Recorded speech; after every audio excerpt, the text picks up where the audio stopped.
Hello everyone, welcome back to the GBA Lightbulb Sessions. This is episode 1 of series 5. The Great British Entrepreneur Awards, in association with BT Skills for Tomorrow, have designed a free live stream series of Lightbulb Sessions to support small businesses and entrepreneurs with insightful and advice-driven sessions, featuring some of the UK's brilliant entrepreneurial minds to illuminate your path to entrepreneurial success. You can find out more about BT Skills for Tomorrow by heading to their website at www.bt.com/skills for tomorrow or by clicking on the link in the comment section.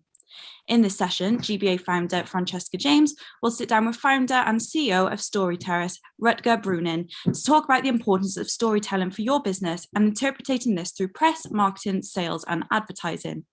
Every entrepreneur has a story to share. Rutger will discuss how sharing your business's story can connect to the company's mission, vision, and values, whilst winning the loyalty of customers, increasing employee engagement, and developing your brand. There is an opportunity to ask questions during this session. If you have a question you'd like to ask, you can pop this in the Q&A function at the bottom of your screen, and we'll do our best to answer these towards the end of the session. Please note there will be a poll at the end of the session today, and all answers will be anonymous. And with that, I'll pass over to our host today, Francesca James. Thank you so much, Chloe. You have got that intro down to a T now. It sounds absolutely professional and brilliant. Thank you so much to everyone joining us on Zoom and also on across all of our social media channels.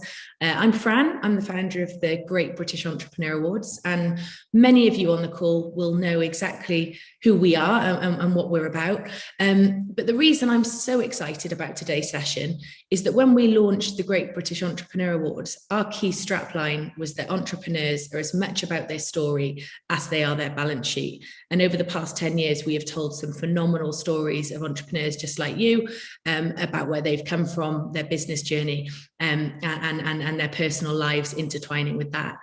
It gives me great pleasure today to welcome Rutger to the Lightbulb session and to find out a little bit more about Storyterrace, which I'm really excited to do. So welcome, Rutger. Thank you very much. Great to be here.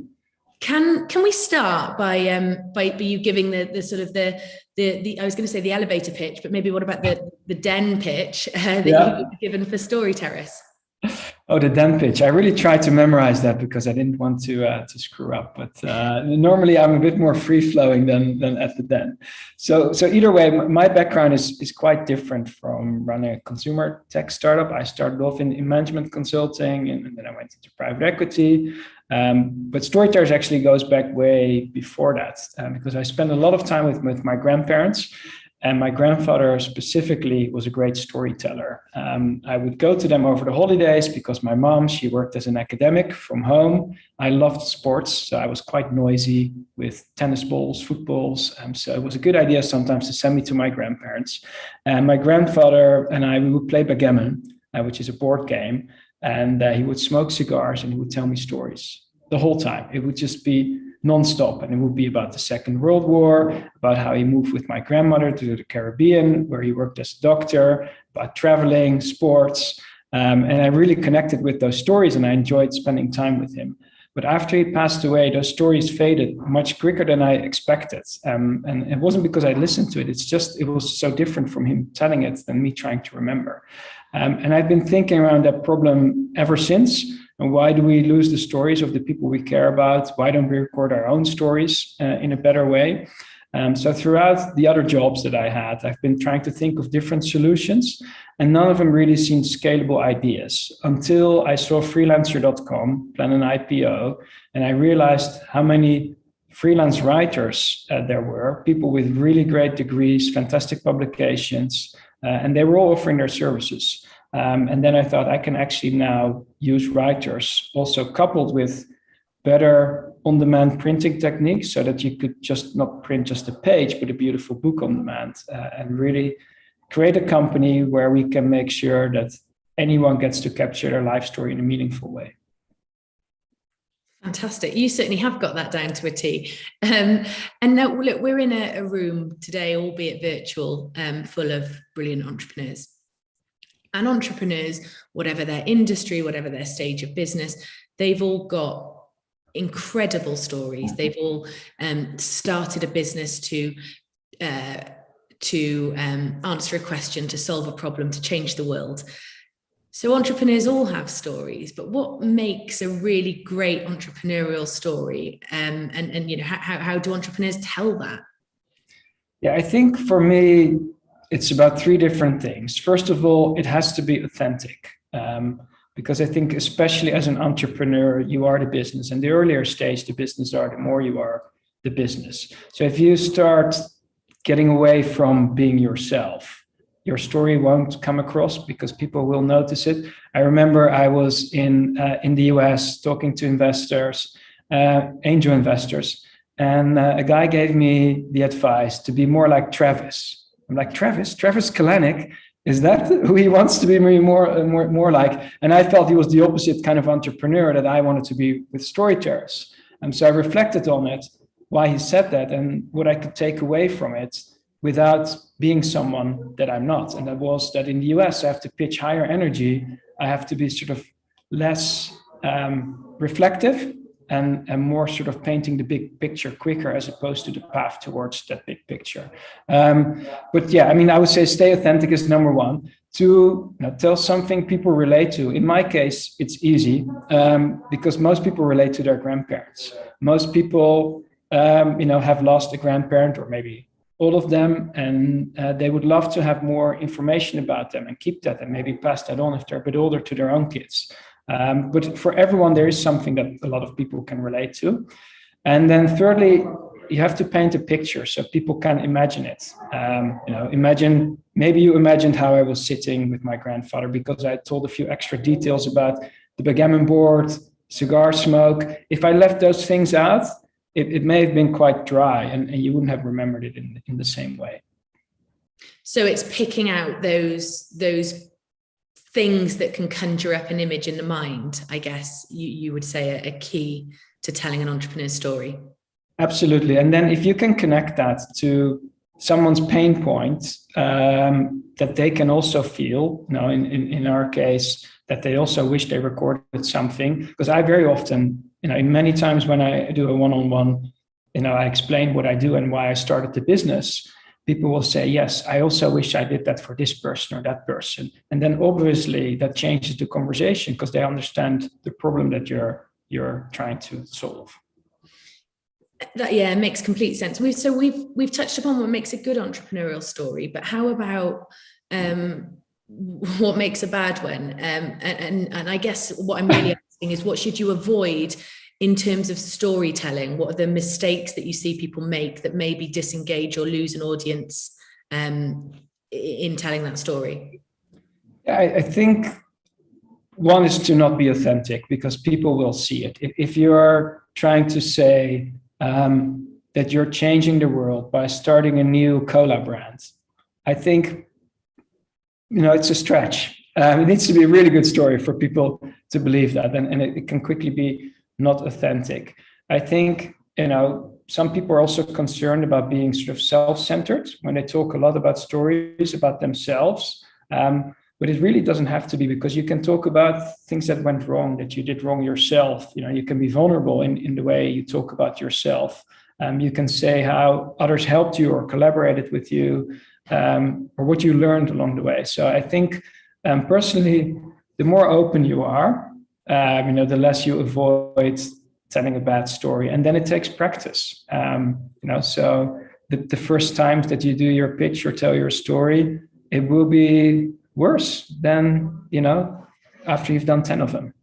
Yeah, absolutely. And just to remind everyone, if you're watching this on Zoom or if you're on one of our social channels, if you've got any questions, please do pop them in the Q&A chat and we will get around to them. Just to take this now towards business, and Rutger, you have been, I knew your story before we met. I knew your story before you entered the Great British Entrepreneur Awards. I have seen your story in the press. I have seen your story across LinkedIn, where you clearly are very good at engaging an audience, and there are lots of shares and likes, and so therefore you're telling your story in a way that really translates for the people in the audience to ways that they can see it would benefit their business. What's your sort of secrets for sharing your story in the press it's a big question because I've got here press, marketing, sales, and advertising, and there's probably a different answer for each one. But there is, and yeah, I think they're obviously all very, very different. But I think what is equal about them is whether people work in PR for you or in marketing or in sales. They need to know you. If you're the founder and your story is important for the mission, the vision, and the values of the company, people need to, on an individual level, even if they're making phone calls and they don't work for you directly, but they work for a PR agency, they need to get a sense of who you are. They need to also feel that your story is authentic. They need to know more detail than my high-level pitch that I gave you in the beginning, so that they can live and breathe that and pass that on. And to some extent, that becomes easier over time, because as there is more press and different articles and people ask different things, and we share them, of course, internally in the company, that also means that people pick things up. And that kind of helps create the story and adds more layers to it. So I think that's equal across all of those.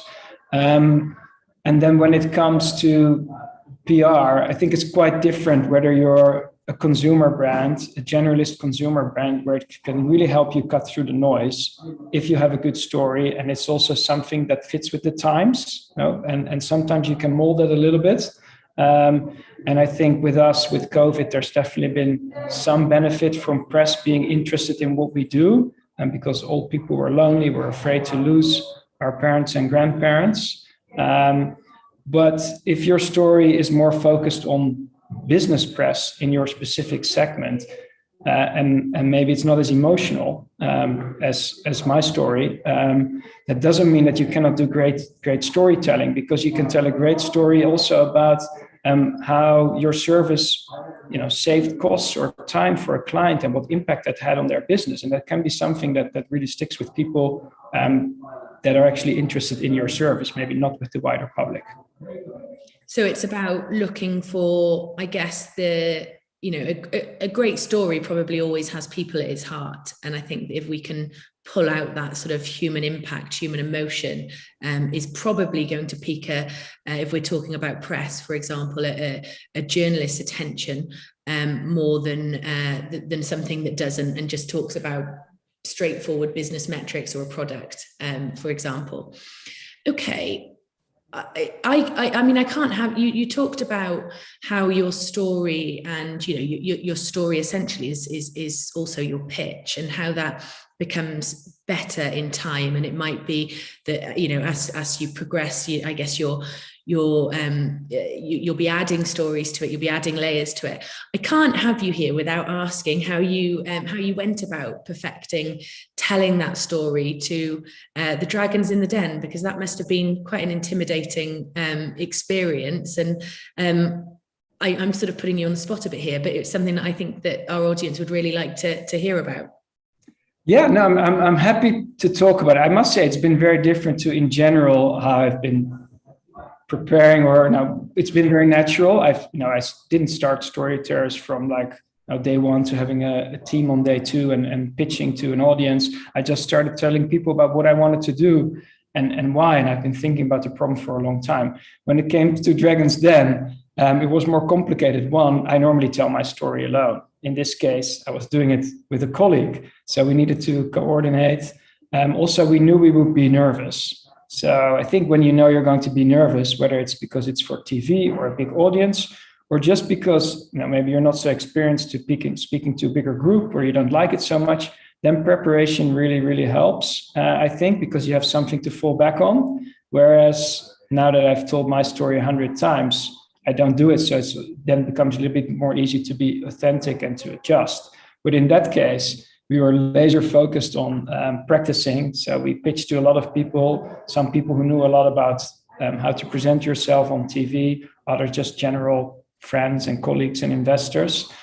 So that we knew that even if we were shaking on our legs on that day, that we had some pitch that we could basically spell out more or less. Even though I personally, I feel like I'm a stronger speaker when I haven't prepared too much. So I've prepared more conceptually than line by line. But in that case, I switched that so that basically for the occasion. I don't know if that answers the question. No, absolutely. I just know that we've had several people that we've spoken to in the Lightbulb sessions that have been involved in the program, and it's always interesting to see the experience, because we certainly know that it's also very different from what we see as a viewer on TV as well. So I'd like to dig a little bit deeper into sort of the benefits that a business can get through telling their story well, whether that's the buy-in from employees, from customers. What's your take on that? What have you seen, and what's your experience? I think it's all around. I mean, we've talked a little bit about external, as in more on the sales marketing side, and PR is a big thing, because I think for journalists to want to talk to you, it's really important that they feel like you have something to tell, an interesting story that they can tell to their audience. But when it comes to recruitment or internally, people want to be inspired. People want to be part of something bigger where they can really make a difference. And I think that's really where the power comes in, not just telling you, how you got to the idea, but also, and that we haven't really talked about, but letting people envisage the future. That's sort of the future, painting that picture so that people can imagine. In our case, now I've used a few times in the past to say, imagine that you have some shelves at home and you have 4 books about each of your grandparents, or maybe 8 books about all 8 of your great grandparents who you've probably never met, just to try to imagine how valuable that could be. And that everyone in the world would have that. And then what kind of information would be in that, and how much we could learn, and how much better we could be as people and as a society. Well, sorry, I'm just going on a rant. But I feel like not just, painting the picture of the solution and how you got to that, but the future is really, really important to get people on board in the company, and to get people focused on the mission, and not be distracted by lots of other great entrepreneurial ideas that I sometimes have, other people in the company have. Focus on the real goal. And then you can use storytelling really to get people's attention. So we had, and really to change people's mindset to some extent. So this is, and that means you need a different story each time.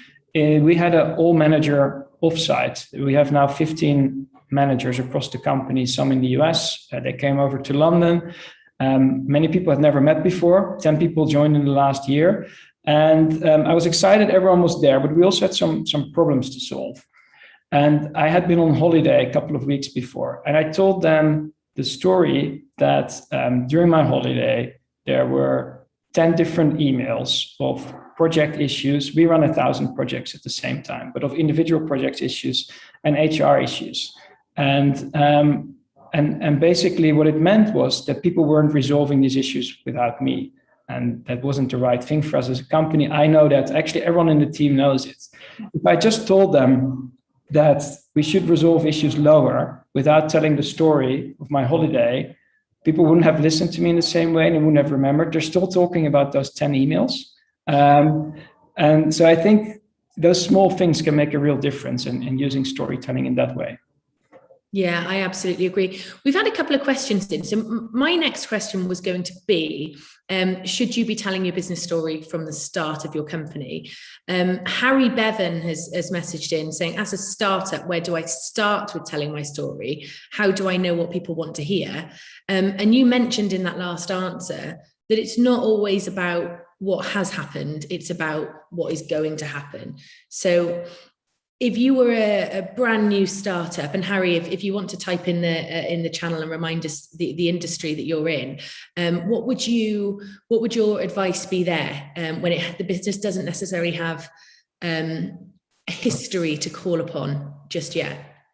Well, I'm sure Harry has a personal history and a story, and how that connects to why he's passionate about what he's doing. So I think that's definitely there. And I'm sure he has a vision, how he wants the world or the industry to look compared to it is today. So I think painting that picture for people, you should really do from day one. And of course, you can get feedback sort of formally by asking people, what do you think?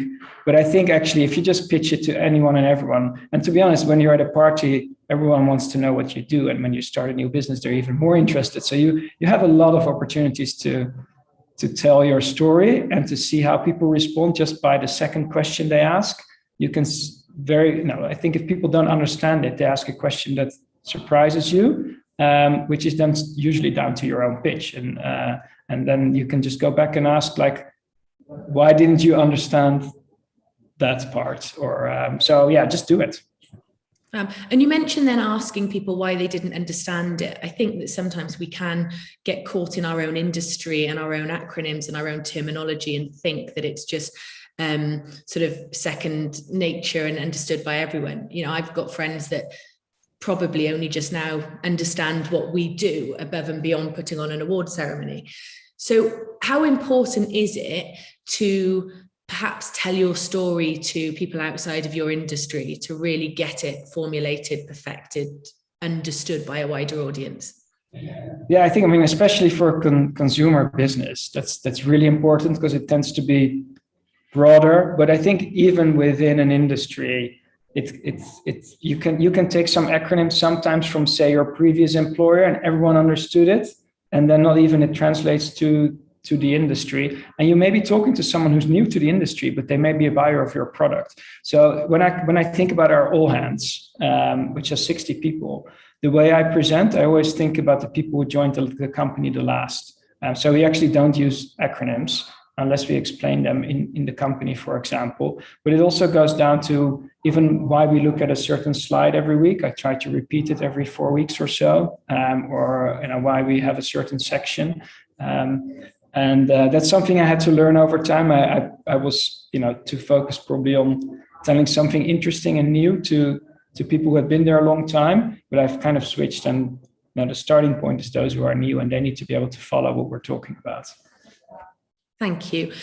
We've got a brilliant question come in by Mitch Turner, MBE. For those who don't know Mitch, he's a fantastic supporter of the Great British Entrepreneurs Community, incredible entrepreneur and founder of the Little Venice Cake Company. I know Mitch has a phenomenal story, but she's asked, as an entrepreneur, if you have a great story, what is the most effective platform to tell it, and how do you make yourself heard? Yes, I think it obviously depends on your audience.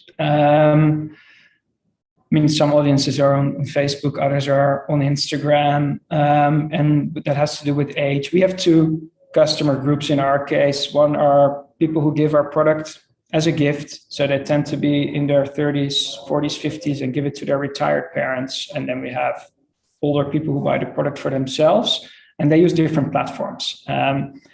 I would say PR is for us a really great platform because journalists really connect with our story and what we do, also because we use writers. And of course, if you can do PR, it is really, really great, but it's also not for everyone because you need to have something interesting to tell. In our case, we have beautiful client stories, so we have something new all the time.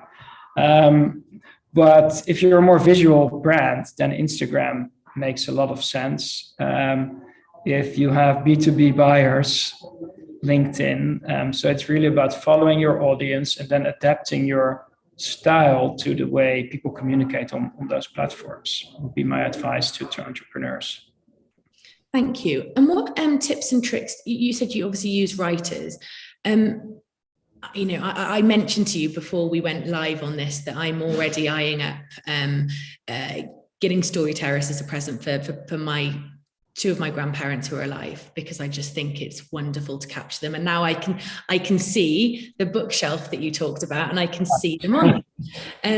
So what tips and tricks do the writers use to really pull out the detail of a story? Because it's their craft, isn't it? It's how they're used to really bringing to creating that imagery and bringing stories off the paper. I think there are two different elements to it. One is to get the information out of our clients, and our clients are not professional storytellers. Some maybe, but so it's making them feel comfortable. And I think really good journalists even do that with very experienced people they interview, because actually they're so trained to say the right thing, more or less. And of course, they want to go one level deeper, those journalists.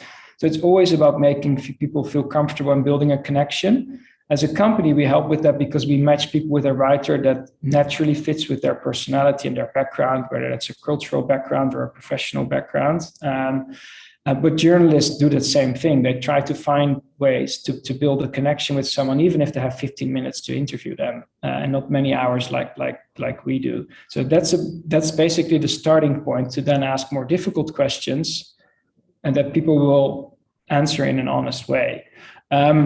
And then it's about structuring and building a good story around that once you have the great details, and you also dig deep enough in those bits that you know are going to resonate.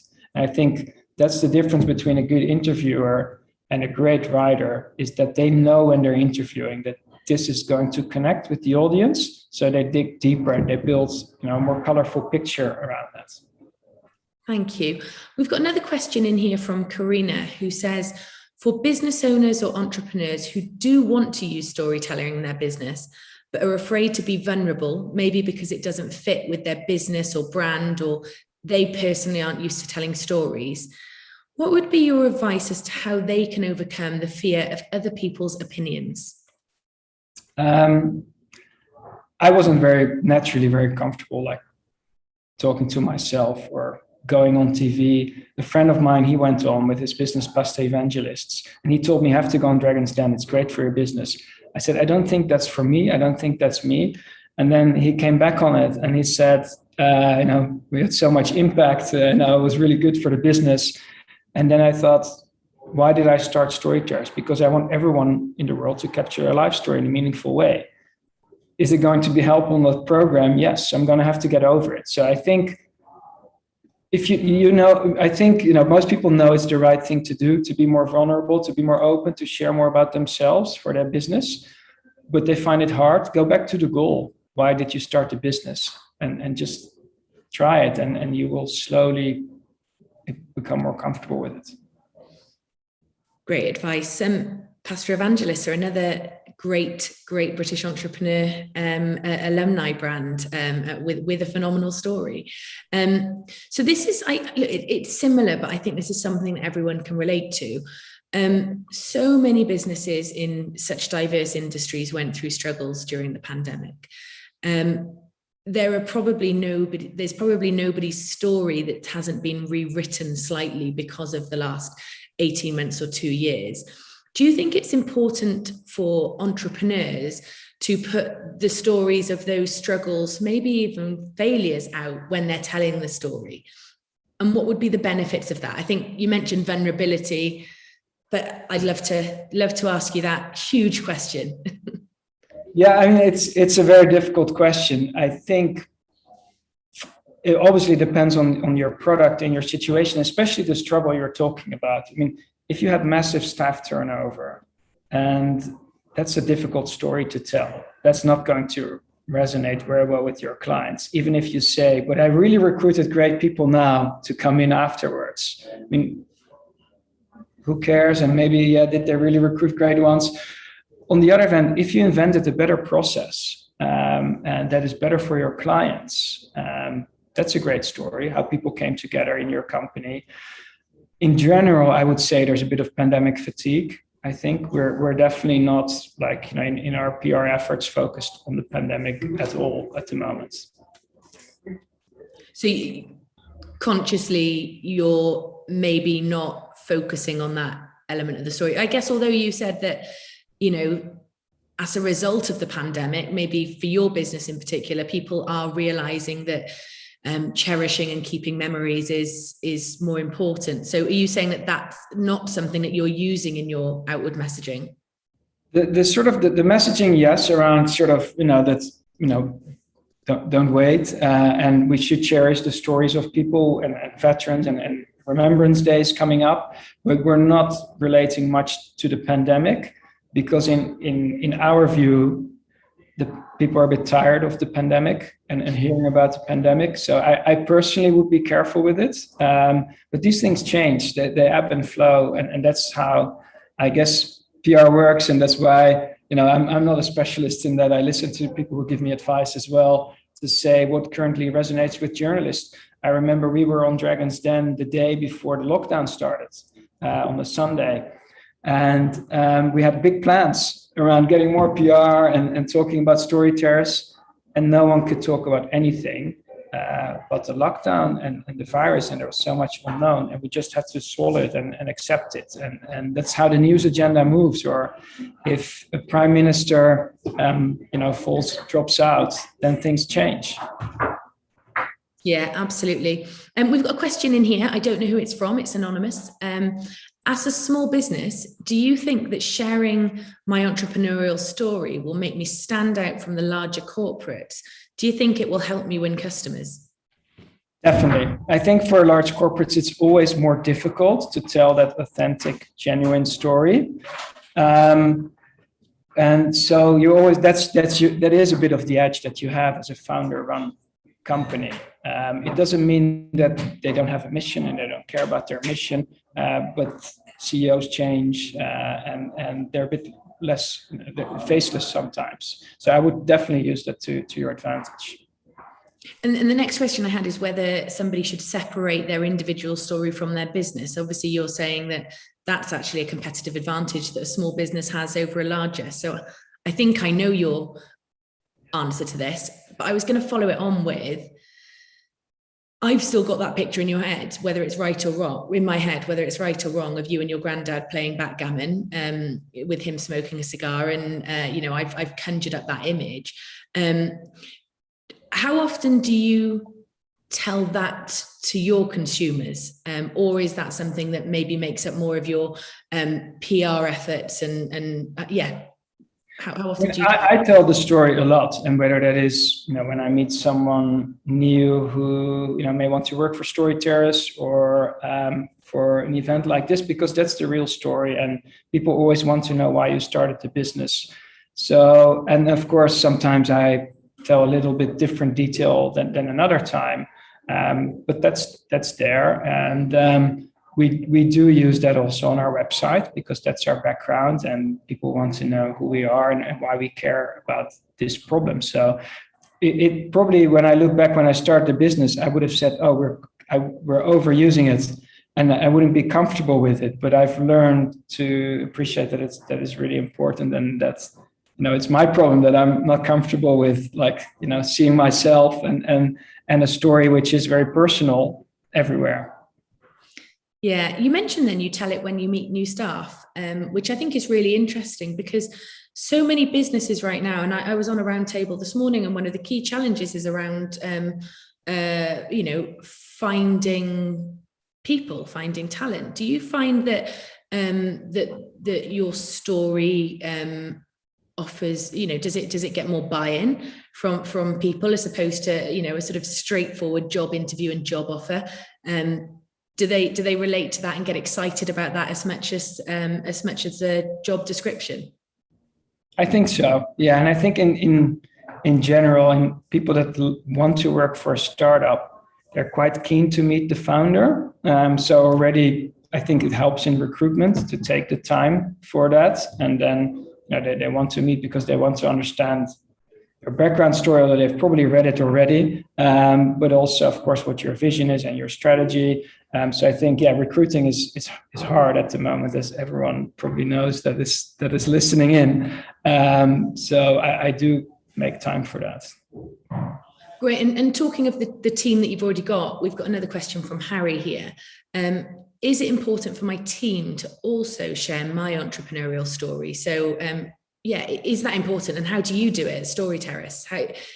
A secondhand story might never be as good as coming, from the horse's mouth, so to speak. So how do you make sure that that's not lost? Well, I don't listen to people how they tell it, but I know, for example, our sales people, when they talk to a potential client and they would say, we're thinking of, recording my father's, my grandmother's story. They will say, well, that's exactly why, why our founder started the business. And sometimes they may tell a bit of detail, sometimes not. I don't really know, but I know the story is being used in different circumstances. Fantastic. And I've got 2 more questions for you, one business related and one personal, because we're all people on this call. What would be your 3 takeaways from this session for the audience when thinking about how they can tell, perfect, and amplify their story? Be yourself. Like, that's really the starting point. And then from there, prepare, I would say. It really helps. And prepare, I think, when you thinking about metaphors, like, that really helps if you think about it. And then when I say prepare, I don't mean writing a script for every conversation that you have, but think of some metaphors. Construct the stories that you already have so that they kind of make sense to a listener. So I think those things do take time and they help. And then thirdly, get into the heat. Like, no, there's no better way to test your pitch and to sharpen it and to become more comfortable with it than just trying it out. Thank you so much. This has been it's been a really incredible session. I think personally, I feel like I can connect far more with your brand now. I've heard your story, so I can so truly see the power of stories. Certainly for entrepreneurs.